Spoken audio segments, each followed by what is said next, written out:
Thank you for joining Wars of the Roses. And this video will be addressing the Vision of Hermes.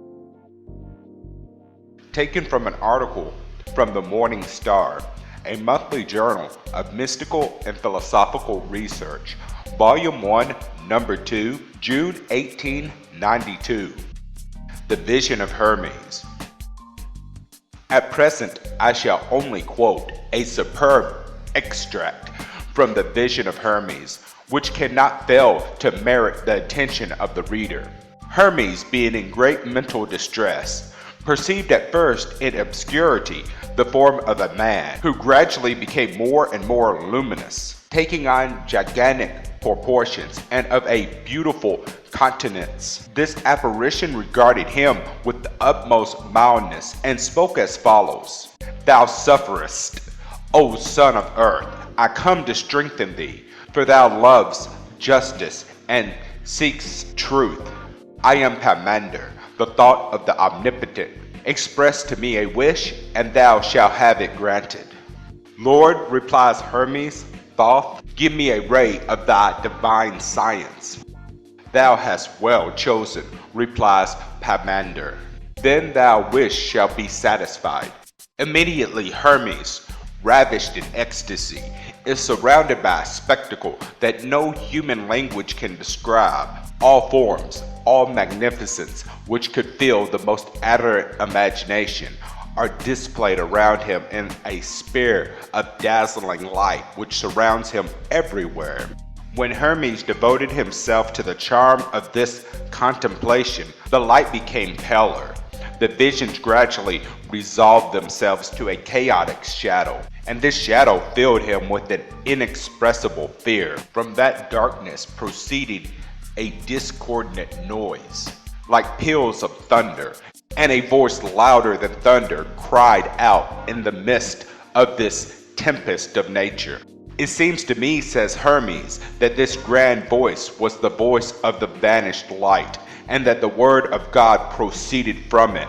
This word was carried upon a current of celestial water, of which I felt the coolness, and there gushed within it a pure and light fire, which disposed itself throughout the air. That air, subtle as spirit, floated between the water and the fire, and within the waves of that ambient air, our world balanced itself in equilibrium, as a mass of substance still unformed, which awaited the creative work. And the word of God agitated this world, and in proportion to its agitation, the light recovered its strength, and innumerable manifestations of form appeared anew, one after the other. It seemed to me that I saw all things within the mirror of my thought. And then the divine voice of Pamander made itself heard with sweetness and spoke thus: "The thought is God the Father, the Word is His Son. They are indissolubly united in eternity, and their union is life. The thought and the Word create the acts of the Almighty. From the Almighty emanate 7 spirits who operate within 7 spheres. And in these 7 spheres are connected all the beings which compose the universe. The actions of the 7 spirits within the spheres is called destiny, and these spheres are themselves enclosed within the divine thought, which eternally penetrates them. God has committed to the 7 spirits the empire of the elements and the creation of their compounds, but He has conceded to him the power of acting upon terrestrial nature. Now man, having seen his Father in the Supreme Creator, conceived at one time the ambition of making himself equal to the Almighty, and wished to penetrate within the circles whose empire was not permitted to him. In thus troubling the divine harmony, he rendered himself guilty, and his chastisement was that he must become the slave of his body. Immortal through his spirit, which is the image of God, he made himself mortal through the love of transitory and perishable things. Nevertheless, liberty has been permitted to him, in order that he may, by courageous effort, rise again to his original altitude by ridding himself from the servitude of the body and recognizing his immortality. God wishes then that every man should learn how to know himself and how to distinguish his invisible superior self, the visible form of which is only the bark or rind. When he is able to recognize himself in the duality of his creation, he is no more attracted by perishable, changeable forms. His thought has no other desire than that of seeking and pursuing and traversing the infinite, the absolute beauty, the contemplation of which is the sovereign-born promise to restore intelligence. The man who triumphs over sensual temptations augments his mental faculties. God measures out the light to him in proportion to his merits, and gradually and progressively permits him in this life to penetrate the most profound mysteries of nature. Upon the contrary, he who succumbs to the seductions of the flesh falls, little by little, under the empire of the fatal laws which govern the elements, and in becoming their prey, he devotes himself to perpetual ignorance, which is death for the soul. The soul that sinneth, it shall die. What will it avail a man to gain the whole world if he will lose his own soul, etc., says the Gospels. Happy is the son of the earth who has preserved in purity the image of God, and who never darkens himself with the veil of the basest concupiscence. When the hour approaches for him to leave this world, his body returns to the domain of matter, but the spirit, disengaged from that temporal shell, is elevated within the 7 concentric circles which surround our terrestrial system.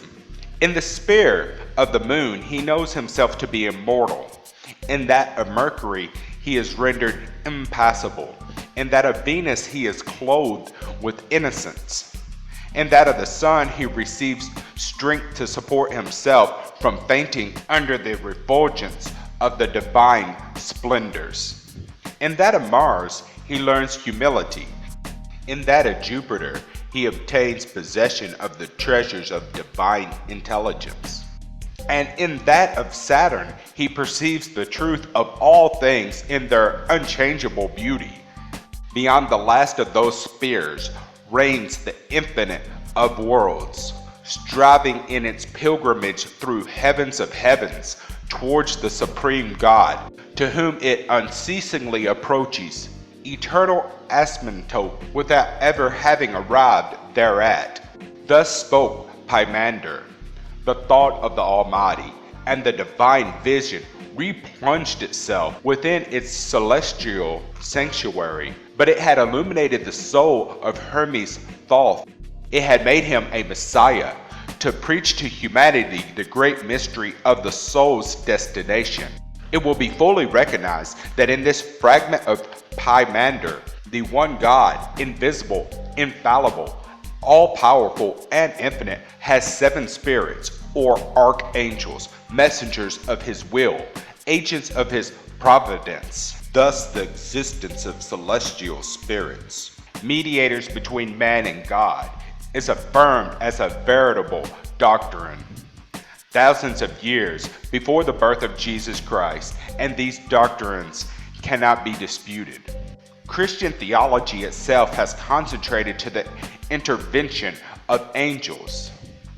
All the great scenes of the Bible, the Gospels, Acts of the Apostles, and the Revelations, from the cherubim with the fiery sword, who guards the threshold of the lost paradise, to the angels with the 7 trumpets and vials, who interview the prophet Patmos in his vision of the end of the age. The angelic world never ceases to mingle itself throughout the religious history of humanity.